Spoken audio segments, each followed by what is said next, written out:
Los michoacanos, los regios, los veracruzanos, los yucatecos y los mexiquenses, sí.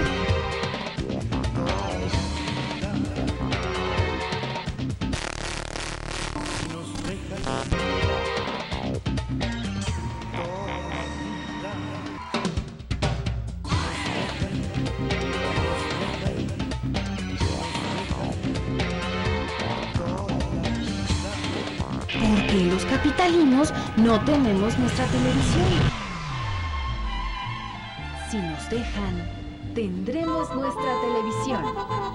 Capital 21. Si nos dejan, nos vamos a querer toda la vida.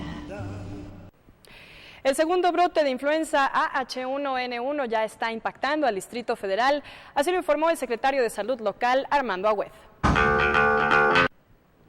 El PRI apoyaría la solicitud del gobierno local de recurrir a un endeudamiento para solventar sus finanzas.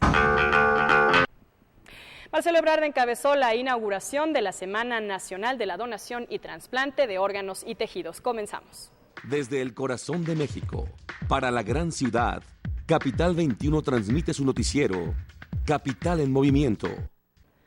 El secretario de Salud, José Ángel Córdoba, informó que la alerta por contagios de influenza AH1N1 pasó a la fase intermedia a nivel nacional, lo que representa el reforzamiento de medidas. Entre estas se contempla la posibilidad de volver a cerrar escuelas. Por su parte, el secretario de Salud local, Armando Agüed, informó que el segundo brote de influenza AH1N1 ya está impactando el Distrito Federal, por lo cual llamó a extremar precauciones contra los cambios de clima, acudir a los centros de salud y sobre todo a no automedicarse.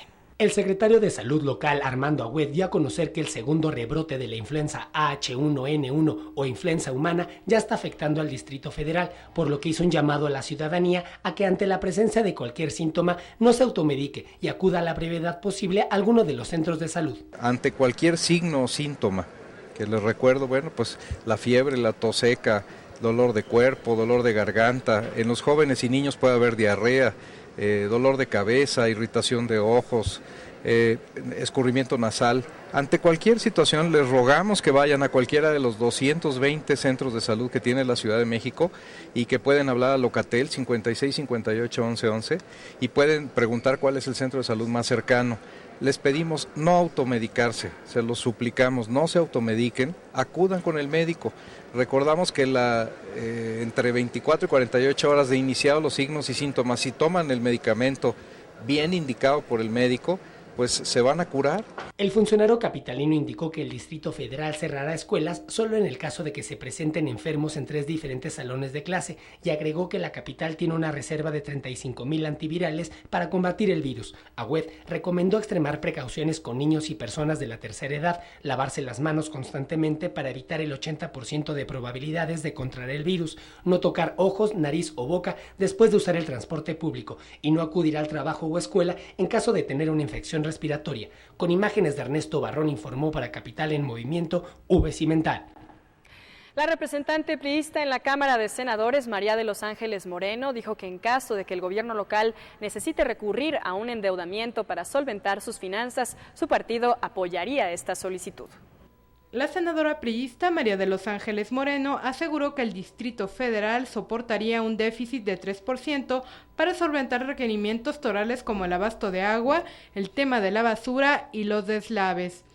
Centrarse en estos temas es la prioridad, dijo la senadora, y no solo invertir en obras viales. Desde luego que apoyaríamos. El déficit máximo, no he visto el presupuesto de la ciudad, pero a nivel nacional se podría resistir un déficit de entre 4 y 5%. En la ciudad bien podría aceptarse 3%.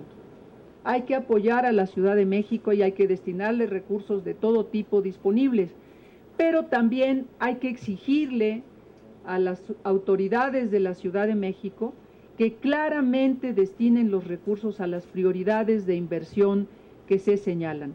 Si no queremos una catástrofe más allá de lo ocurrido en la ciudad, es indispensable darle atención a estos asuntos y darle prioridad al tema del agua. También se refirió a los deslaves ocurridos en varias delegaciones causados por permitir el aumento de la mancha urbana en esas zonas.